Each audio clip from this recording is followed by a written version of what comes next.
But even at the Google Ads level, some people, the way they've got their account set up, they're not even reaching all of the people who are searching for their product in the geographical area they've specified. And they're missing on like 50%, 70%, 80%, sometimes 90% of the people who are actually searching aren't even seeing their ad because of how they've got their settings. So even if you are doing Google Ads, you could be getting more out of it.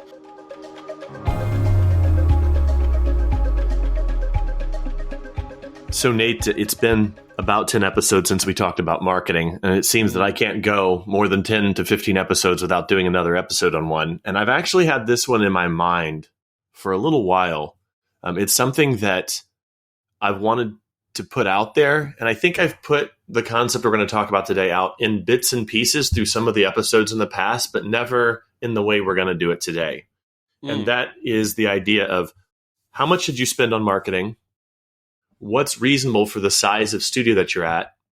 And what is even the proper order of marketing techniques that one should employ when they're thinking about promoting their studio, getting more students? In other words, if you had a budget of 0, what would you do? If you had a budget of 100, what would you do? If you had a budget of 250, 500, 1,000, like what mix of marketing methods would you use at each level so that a studio owner can self-select into what they should be doing and in the optimal order? And this is all, of course, because the question I get all the time is, Daniel, I just wish I had someone that would tell me the thing to do at the time that I need to do it. And that's the goal of this episode of the podcast. So welcome back, everyone. This is the 7-Figure Music School podcast. I'm Daniel. This is Nate. And our goal here is to help you run a mission-driven school that is fun to own and operate and profitable to operate as well. Yeah. So Nate, I have kind of these predetermined levels that I talked about here just a second ago. I'm curious though, as we get going, is there a question that you'd start us with? Yeah, I'm going to start us with a question that's sort of real simple, but always on my mind. And let me just say the question, and then we'll just remind our listeners about our sponsors for this podcast, because we need to be sure to do that. And so the question I'm going to open with is just, what are 3 of the rookie mistakes that most studio owners make around marketing, and specifically rookie mistakes around this idea of leveling up correctly? Because I love what I've heard so far. I'm totally looking forward to this episode. And specifically, what's always been on my mind at Brooklyn Music Factory is like, what comes first?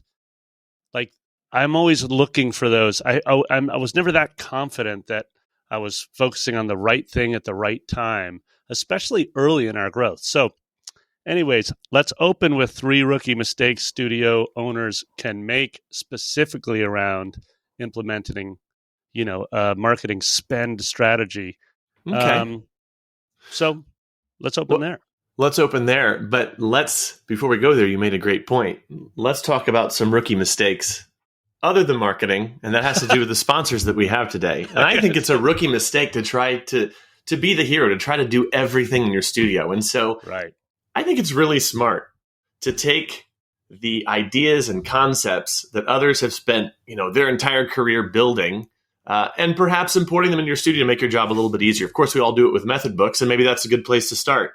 One of our sponsors here is grouplessons.com. It is a group lesson piano method, a very unique group lesson piano method that allows students to enter and exit a class at any time. It has been shown to increase student practice times at home, and really increases the profitability of the studio because the system itself allows for larger class sizes without a decrease in educational quality. You can see 6 students per hour with just one teacher, or 12 students per hour with just one teacher and a teacher assistant. Of course, all of this you can find on grouplessons.com. You can go there, check out the profitability calculator. You can check out exactly how the system works. I think another good system that you can bring into your studio, one that gamifies the learning experience for kids and just creates more fun and more engagement with those students, is the big music game system. Nate, maybe tell us a little bit about that. Yeah, as most of our listeners probably know at this point, Brooklyn Music Factory is based on a sort of ear before eye, fluency first approach. We're a songwriting program. And foundationally, it's built on games for kids. And sort of the number one benefit that we found by gamifying lessons, by introducing ear training and some music theory with the kids as young as age 4 through big music games, is that it just increases at-home play. And as you and I both know, Daniel, and this is one of the things I love about Piano Express that I've learned from you and your group, that group lesson program, is that our biggest challenge as studio owners is oftentimes maintaining engagement at home.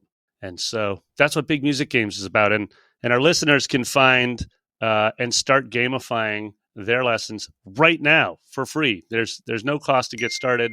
bigmusicgames.com/7FMS. Okay, so 3 rookie mistakes that any studio owner might make at the outset of their marketing spend strategy. Let's dive in. Yeah. I think not having a budget is one, and I see this in both small studios and in large studios. 2, not knowing what they're actually looking for, not actually knowing what the goal is. Just having this idea of, oh, we need more students, so let's throw money at that problem. And then the third one is just not measuring what you're actually doing. So right. I think they're all symptoms of a deeper problem, which is just a lack of specificity in what you're doing, a lack of thinking systemically and systematically in your business.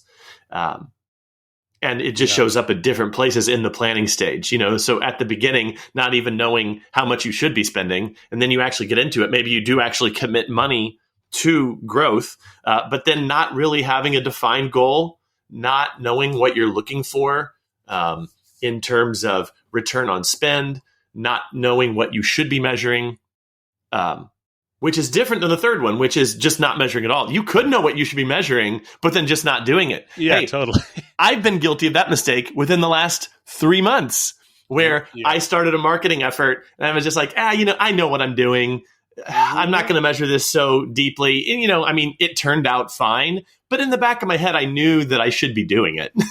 Yeah. Well, what's funny about that last piece, dude, and I appreciate you sharing your real story from the last 3 months, is because I've gone through waves at BMF of being adamant about measuring weekly and looking at it weekly. Yeah. And then I've had moments where I've just been like, I'm sure it's fine. The lag measures are all showing that we're doing fine. And so I sort of let off the gas on that. But the reality is, and you were just talking about this yesterday when we were chatting, it doesn't take much effort at all to measure and fill in those spreadsheet cells. Sure. You know what I mean? We're talking like 10 to 20 minutes. Yeah. So anyways, there's not a whole lot of effort, but there's a huge return on that if you just get into a consistent rhythm. I think we mentioned this in a recent episode, which was that when we started grouplessons.com, one of the first things we did was build a dashboard, a marketing dashboard, a customer experience dashboard, and we all have it in one place. It's not even separate dashboards. We have different categories of the business. They're all represented on one spreadsheet. And we go in each month and we fill in the numbers, and it gives us an idea. And obviously, I had to know what numbers to pick. So there is an implication in these rookie mistakes that self-education has to happen. But this isn't just, you don't have to be a rookie to be making rookie mistakes. No. And the act of filling in those numbers, even if you fill in the numbers and already know what the outcome was going to be when you filled in the numbers, like, well, it's acting the way I thought it would act. Yes. Just the act of doing it keeps you engaged. Yeah. Right? Okay, so let's go to rookie mistake number 1, no budget. Because I think one of the things that you're bringing to the table today is a really clear guide of stages of growth within our music school and where our budget can be. Right? So maybe we start there of these sort of different levels of budget. Yeah. So let's talk about everybody's favorite budget, $0. Yeah, totally. If you weren't committing any actual, money to a marketing campaign or a marketing agency that does it for you or ads or anything like that, what would I do? I think there are some of the usual suspects. And everybody should have a Google My Business profile. The only exception to this is if you're teaching online lessons. But even if you are teaching online lessons, you should have a Google Business profile because you can still get online lesson students within your local geographic area, unless you live out in the middle of Kansas and there's only 200 people within a 25-mile radius of you. Like, by the way, I actually was contacted by someone like that in 2017. I never forgotten that. She contacted me and said, "Can you help me?" And I said, "You know what? I don't think I can."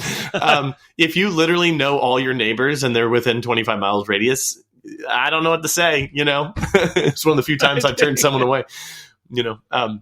So you have Google Business. That's obviously a big one. We recently had Brian King on the podcast, and he talked about old school marketing, networking with local people. That's a really good episode to revisit. That is a quote unquote $0 marketing strategy. If you want to check that out, that's in episode 74. Really good. Yeah, it is a really good one. What else do I do for $0? I've got some other ones, but before I even go there, let's even just talk about what's the goal here. Yeah. At $0 and then overall, the goal is widespread visibility. And so the one that I keep coming back to, and I've had a thought of just doing an episode on what I'm about ready to talk about, because I actually posted this in a free community I have for really serious studio owners. I might put the link for that in the show notes. It's called the Studio Mastery Community. It's just a free community you can join. There's some really high quality folks there and a lot of good engagement and people sharing problems and solutions. It's really terrific. About 3 months ago, I made a post and it really made some waves because I basically said that you should use your social media, the personal side of your social media, for business. And I got so much pushback on this, and I have been receiving so much pushback on this for the last 7 years, and I truly don't understand it. And so I actually wrote a rebuttal, and it ended up being so long I didn't even post it.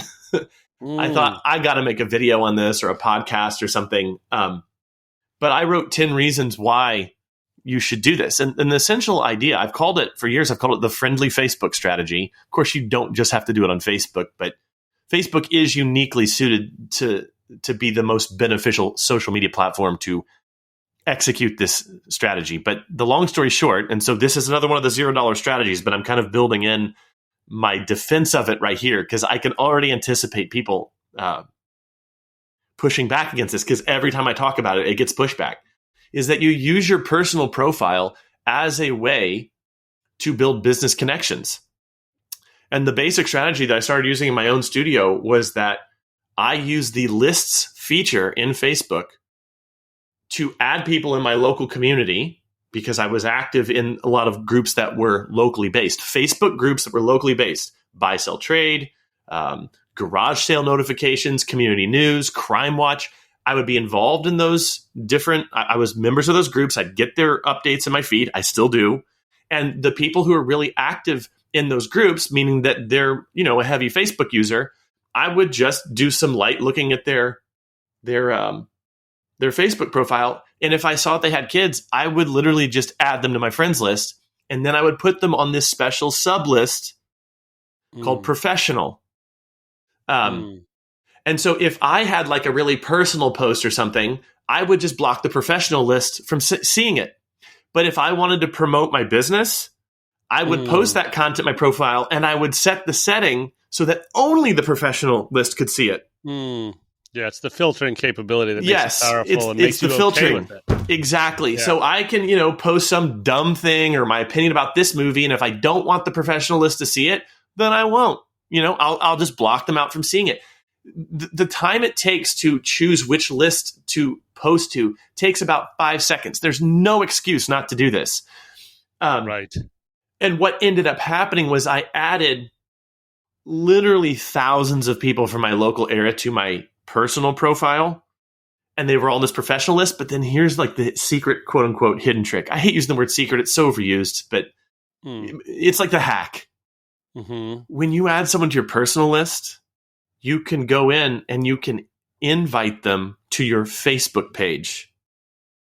So when they're on your personal list, the invite feature becomes active for everybody who's on your personal profile. Right.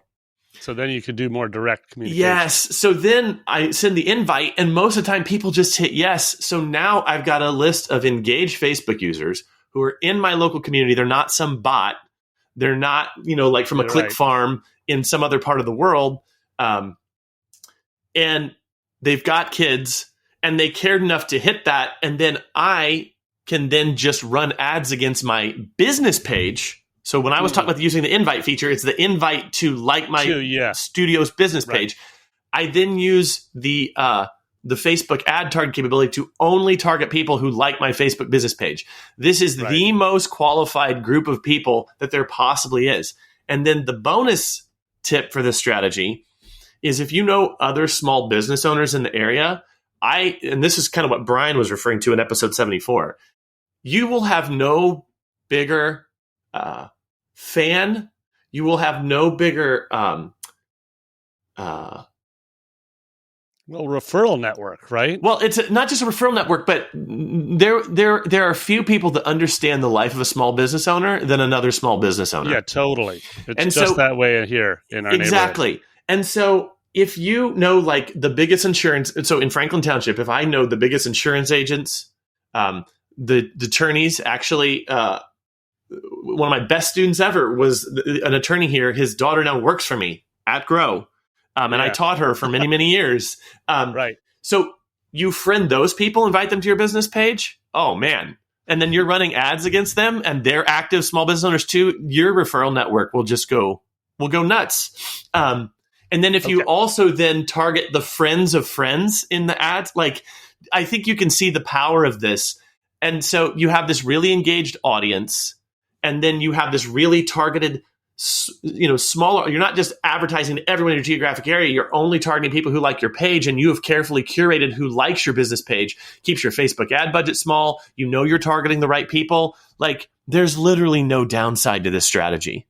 Well, and I feel you've just kicked us to the next level with that last comment because you said Facebook ad budget. Yeah. Whereas we were starting with this idea of no ad spend. Right. And just to follow up on one thing you said there is, we talk about this all the time.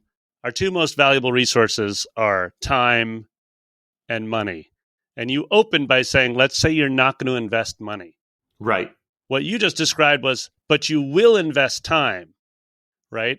So that's a great tip for how you can invest time and save money. Let's go to the next level of spend. Well, so now you're a studio that's ready to spend. Because I'm not done. I haven't even told you. No, I haven't even told you what to do at the $0 level yet. I've only talked about what platforms to be on, but what you're actually going to do. Like, let's talk about that for a second. Okay, so this is like, you mean like what's the outcome needed?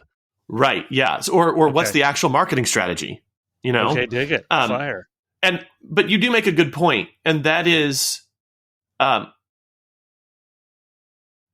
time probably is your most expensive asset. So we do talk about a $0 budget, but it actually isn't $0 because you should be valuing your time at least at what you're charging per hour or what you can make per hour if you're running group lessons. Right. If running group lessons, you make $150, $200 an hour, or if teaching private lessons, you make $50 an hour, and you spend 10 hours a month in your marketing, that is costing you $500. Maybe it would be better totally. if you spent the time teaching and hired an assistant to run some of these strategies for you. I don't know. You have to make that choice. But that's where you're getting into actually spending money. And a lot of times folks who are at the $0 budget level, they do need to invest that time to kickstart the marketing so that they actually can get the students necessary. Yeah, totally. And experiential knowledge. Yes.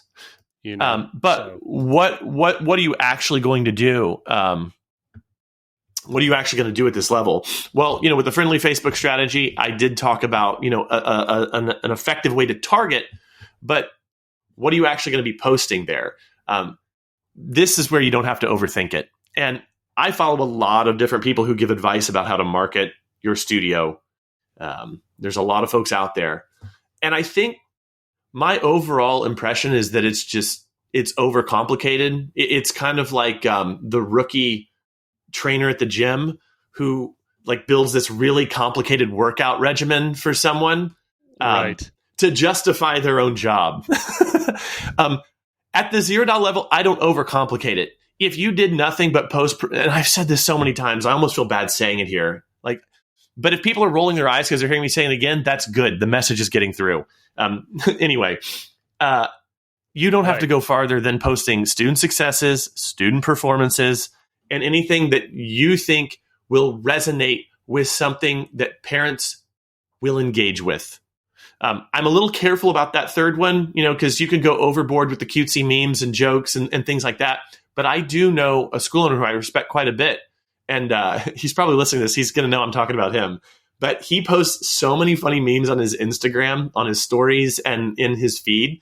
I know that it's coming from who he is as a person, And I know that he gets good engagement on those posts, and he's got, studio clients of his that follow him. So I think I would do that if that's what you're doing naturally, but you don't have to really go farther than student successes, screenshots of student testimonials, performances. You could literally have a post every day if you wanted to, and kind of fulfill that requirement that Gary Vaynerchuk has been talking about for like 8 years, which is, 86 pieces of content a day. I don't know if I'm going to go overboard that much, but if you do at least one, that's pretty darn good, to be honest. Can I recommend, too, that people check out EP47 with Sarah Campbell? Because she does a great job of walking through creating quality content. Yeah. For social channels. That's episode 47. If you haven't dug into that yet, I'd bookmark that sucker. And one thing I appreciate about that episode that I think is easy to overlook, because she is kind of her message is around social media quite a bit, is that she acknowledges that this isn't just for getting new clients. It is for building relationships and building value with current clients. Yes.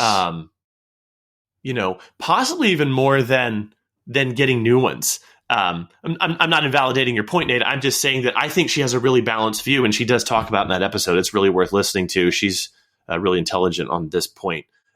So that's what I do at the $0 level. I don't really talk about GMB, because when you sign up for Google My Business, which at one point in my studio, 30 to 40% of my traffic was coming from GMB in any given month, which is just massive.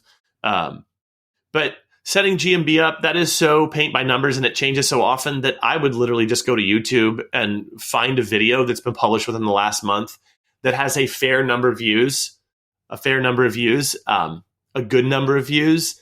That just shows how to set up your GMB profile correctly. That'll provide a lot of cash value. I don't even think there's value in kind of creating training on that, because it changes so often. Right.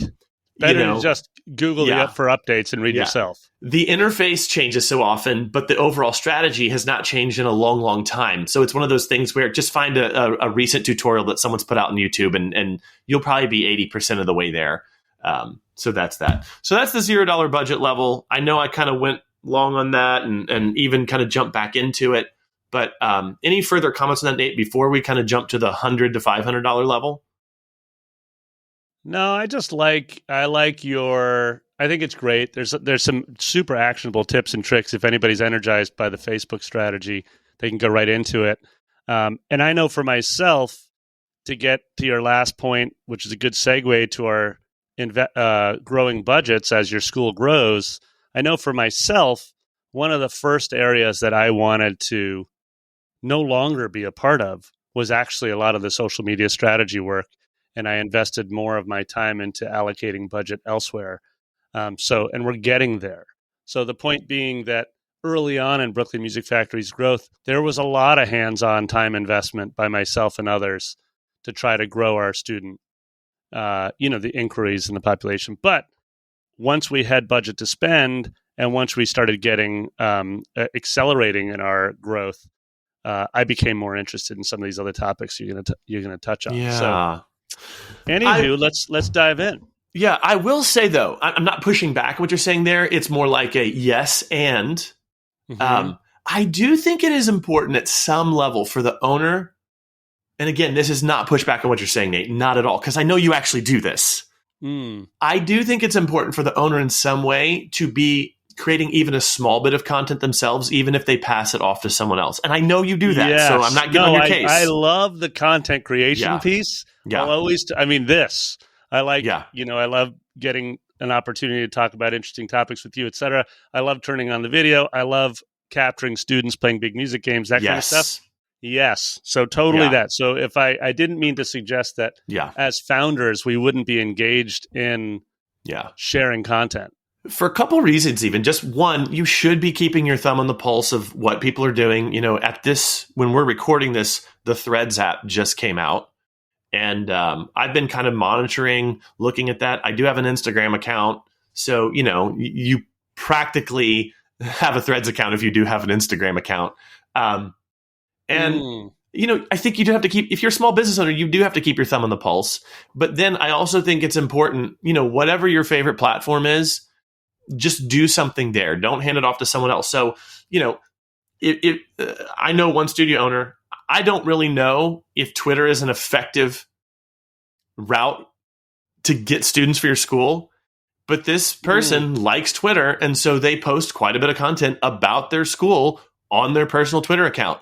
I think that's great. Even if they never get a student from it, it's something that they're energized to do, and they do have a fair following on there. So if there are parents in their school that Twitter is their preferred medium, and they see the choice, YouTube, Instagram, Twitter, or let's say TikTok, and they're a Twitter person, they probably won't follow on the other ones, but they will follow on Twitter, and then that's coming up in the feed.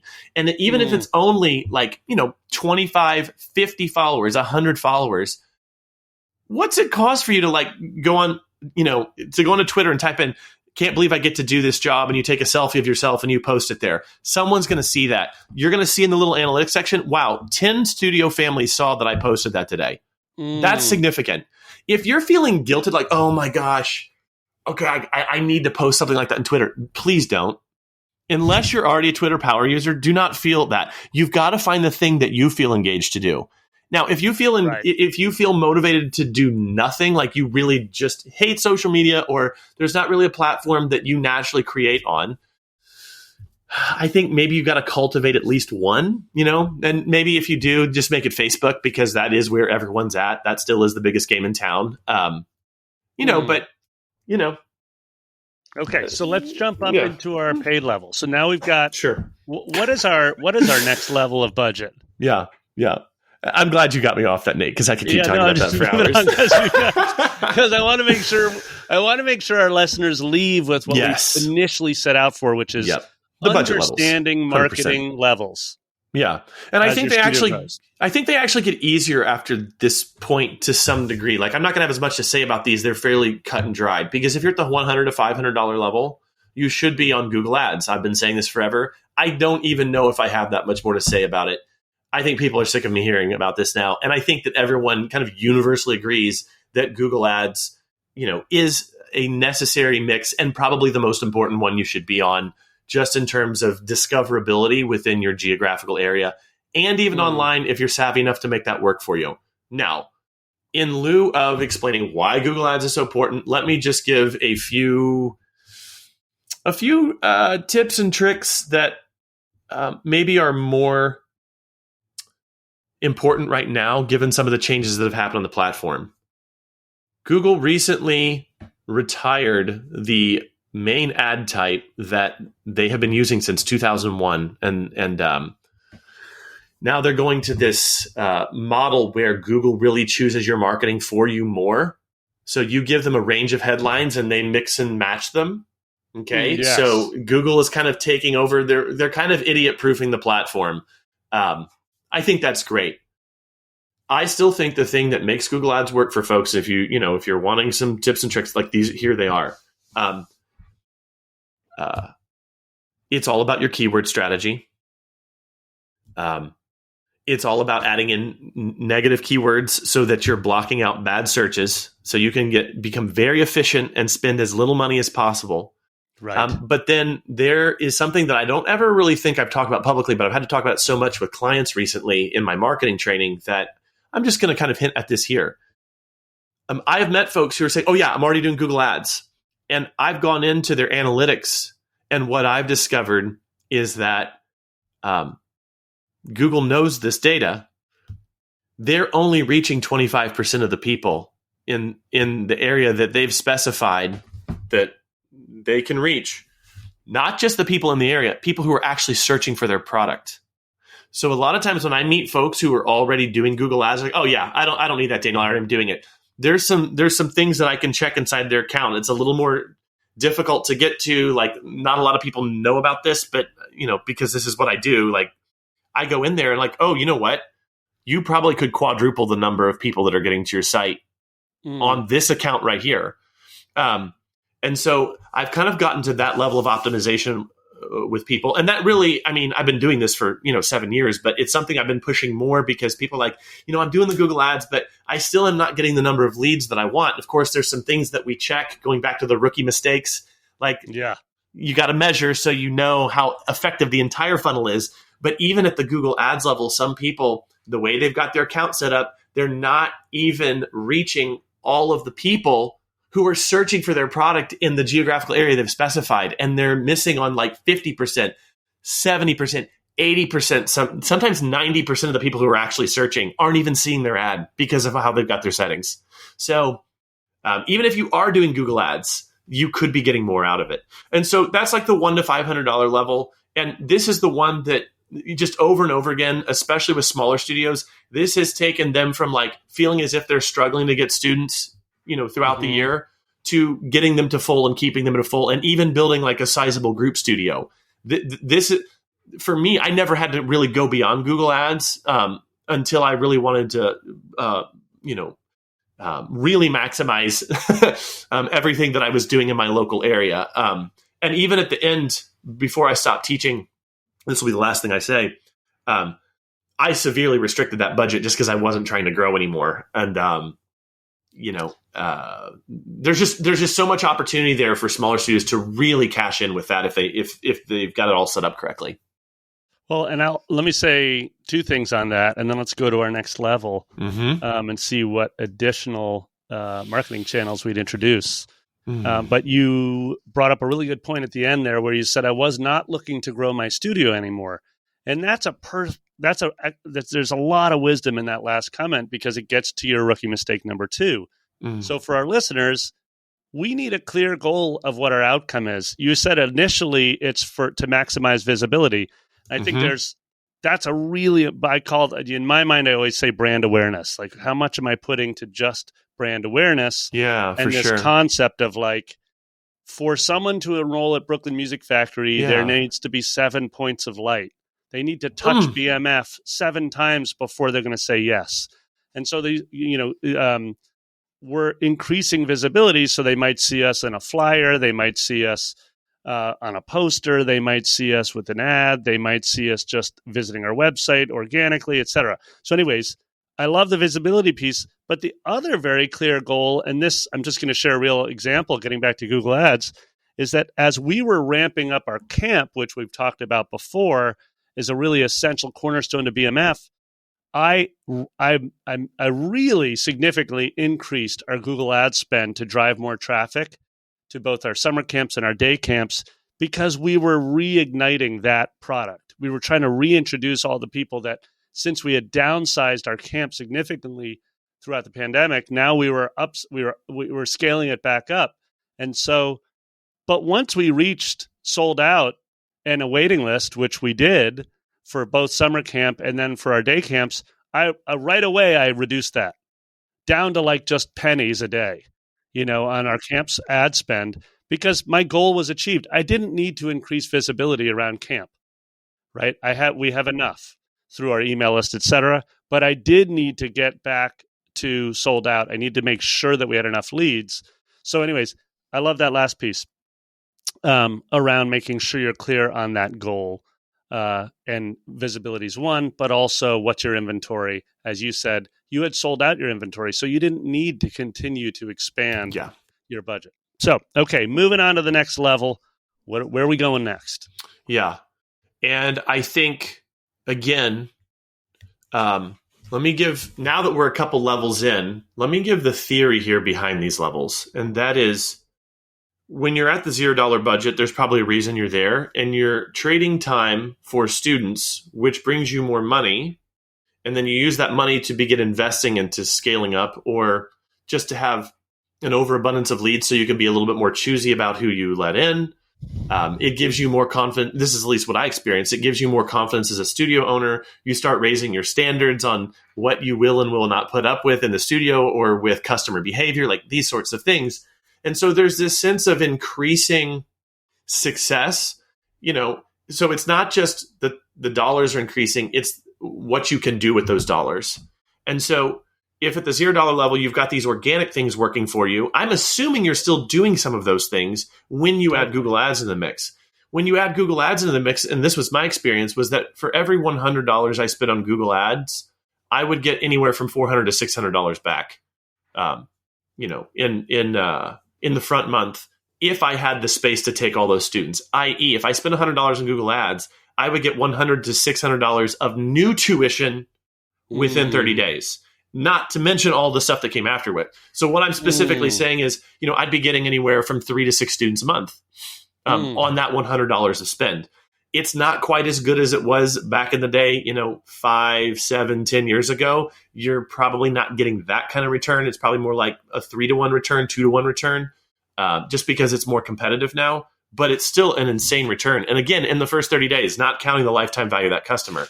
So then what are you doing with that money? Well, if you're wanting to continue to scale up, that's where you kind of go to this next level, which I would say is like the $500 to $1,000 level.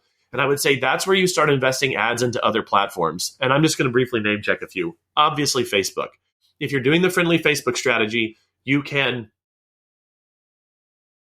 accelerate the results of that strategy by boosting those, by quote unquote boosting posts or running ads against the target audience that you have on your Facebook page.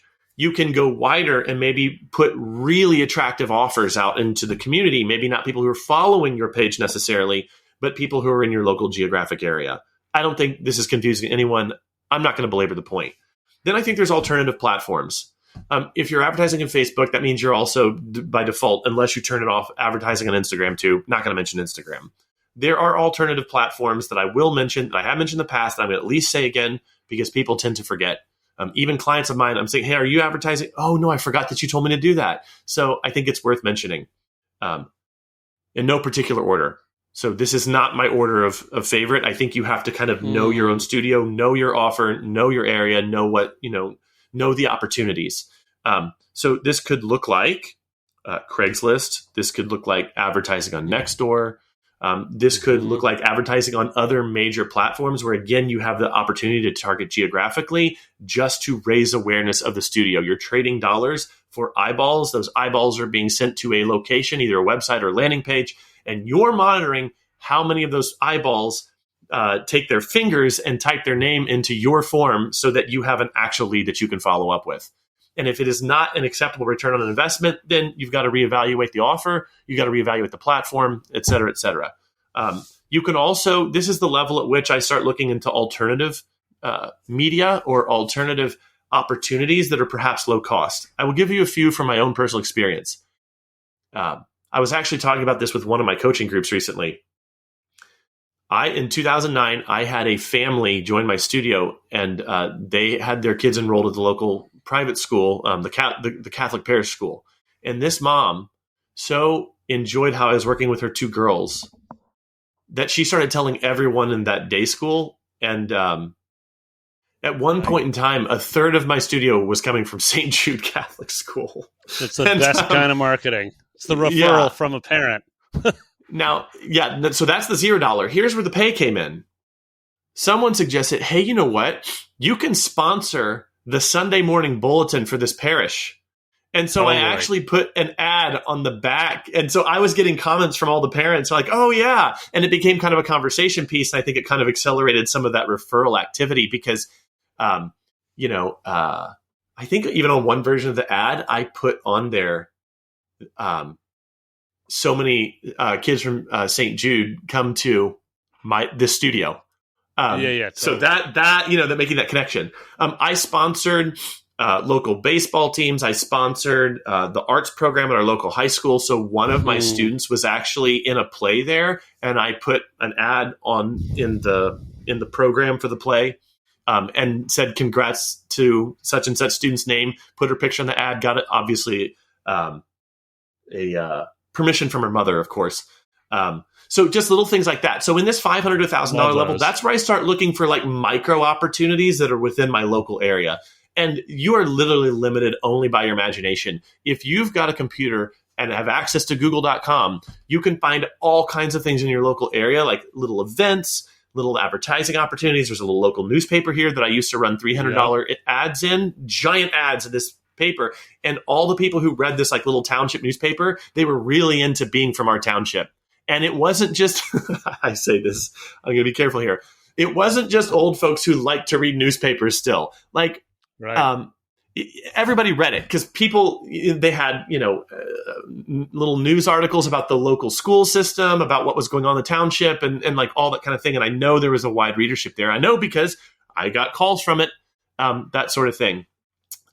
So that's what I do in that $500 to $1,000 level. I'm curious if you've got questions or pushback or what you would. No, I love those alternative. I love the alternatives because we do very similar things at BMF. We pay to go into massive email newsletters that go out to our specific, parent newsletters. There's a huge one here in Park Slope, Brooklyn, that we use periodically. We definitely do the same thing you're talking about, where we go to these local schools and we sponsor, whatever. They have all kinds of things. They have camp fairs. We talk about that and how to sell out camp. We go in there and we, pay for tables, et cetera. So those are all like, some of them are in-person efforts that you make. Some of them are printed, like you're describing, great examples of printed. And then there's also many, many opportunities within email lists, local groups where you can digitally do it. This is where we get into actually starting to outsource, because what I suggest at the $1,000 level, 1,000 plus, is isn't something I'd recommend that studio owners do, and that is maybe moving to starting an SEO strategy.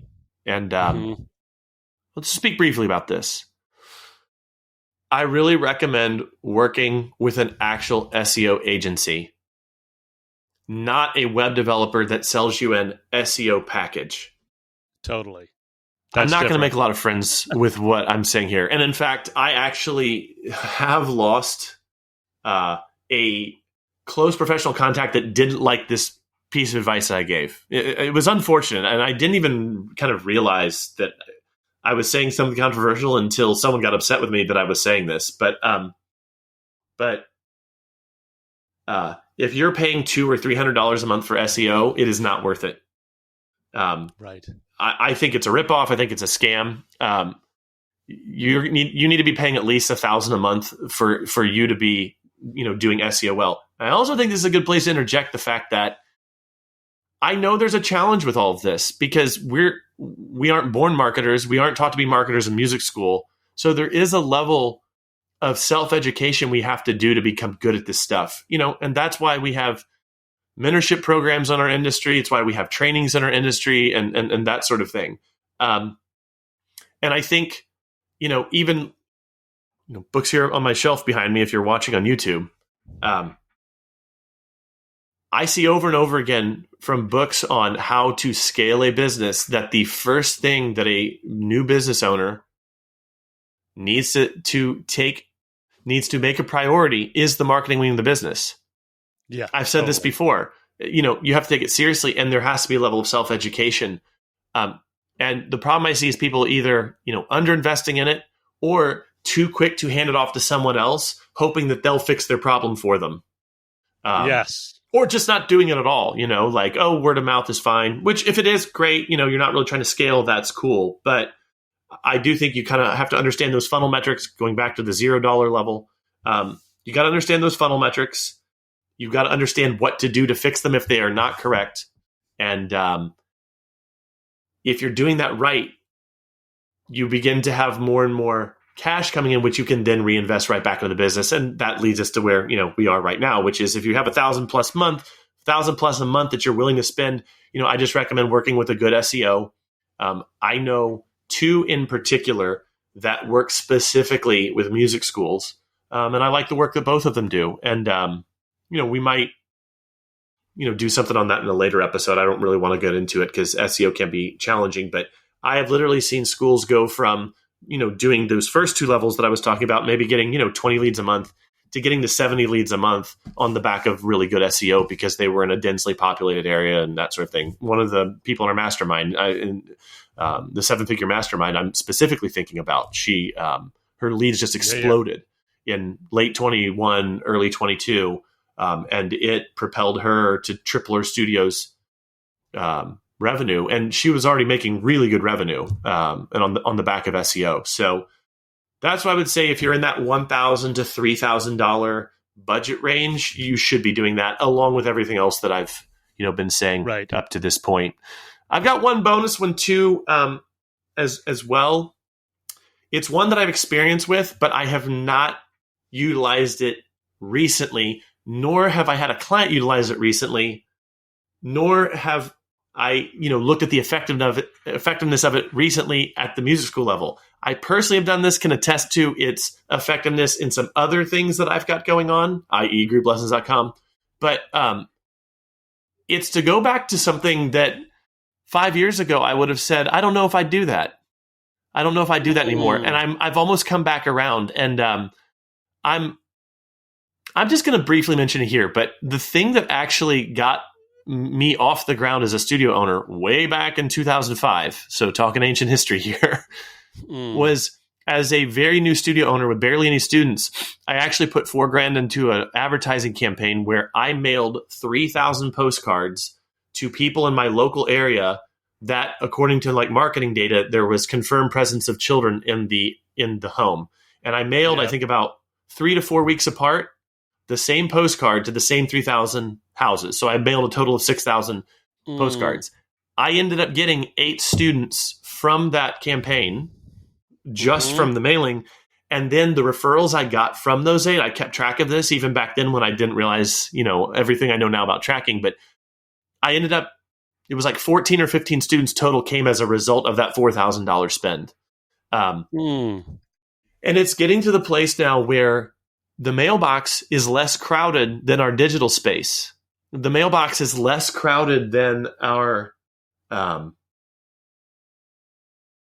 ads we see as we're scrolling, the barrage of communications that we get in our inbox. It's getting a lot more crowded there.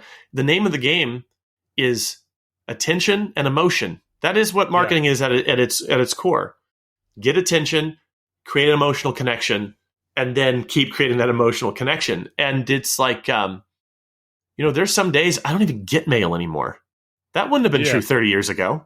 So if if in my mailbox, I get like a 6x8, pretty giant postcard. In fact, let me even just show you. This is one of the postcards that we've sent out. In the day? No, this is one of the postcards we've sent out for grouplessons.com. I've got my blur feature on, so you can't really see it, but look how big and massive that thing is. Now imagine that's your studio on there. Yeah. Smiling child, big, bold promise. And so the caveat I would give on this is, one, I'm just going to say it. I've had big success with it in the past. I didn't just mail one time. I mailed multiple times between 2005 and 2010. I built not only the original version of Piano Express, which was a summer camp, but also my own studio on it. I have not done it recently, though, but I have a strong suspicion that it would work. I know it would work. The caveat I would give is that it's not the first technique I would go to because it is more expensive to do this. And I would want to experience success first with digital, specifically Google Ads, to make sure that the messaging is working and that the place that you're sending them to is working. I wouldn't commit to print media until I've tested the whole funnel in digital first. You talked about if you've got the $1,000 to $3,000 range. And I think for some of our listeners, they're just going to be like, wait, I don't even know when the right time to get there is. Well, we had Jeff Homer on we've had him a few different times from Ensemble. And he was talking very specifically about your marketing percentage or your marketing spend as a percentage of gross revenue. And I love that he said this. And it actually was it changed my strategy in 2023 when he mentioned this on a previous episode, because he said 10% of your revenue, especially when you're in a growth stage of your studio, should go to marketing.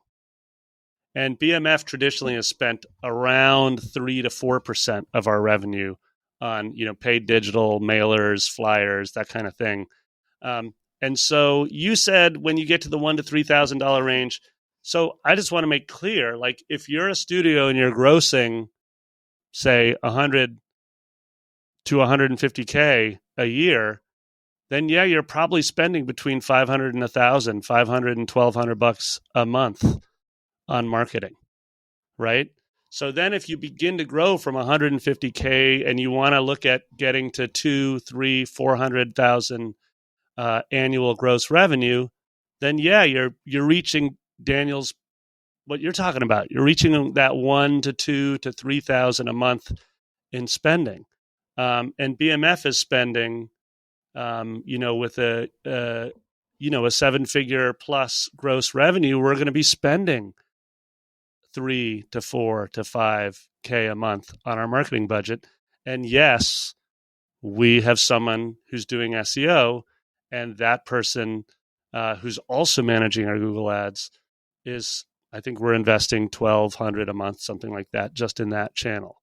That's just for their services. So I wanted to get super specific in terms of the dollars. If you're a studio owner and you're looking at how much you make, you can just say, hey, ideally I'd be taking 10% off the top, 10% of that gross, and investing it into some of these strategies you're talking about, Daniel. So I really love that you brought that in there. And maybe as a high-level thought to end, the name of the game is the most number of eyeballs for the least amount of money.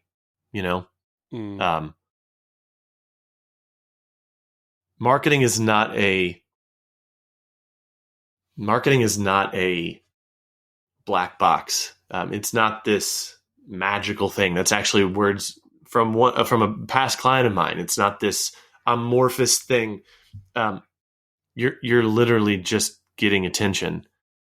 What you do with that attention determines the impact of the marketing and how successful the marketing is. Like, you can send them to a terrible offer. You can send them to a really confusing page that doesn't really make an offer at all, actually, or that isn't very clear on what their next step should be or what the prospective outcome would be. The technical side of marketing is getting the eyeballs to the location. Yes. The artistic, the art, the effective side of marketing is what are you actually showing them once they get there? Now, of course, this episode has nothing to do with that second part. Right. This is really more about, hey, how do you get the eyeballs there? But it's really only limited by your imagination. And the truth of the matter is that you go Google right now, most effective marketing techniques for small business. And they will give you a lot of ideas. And it really is about self-education or getting a mentor or a training to kind of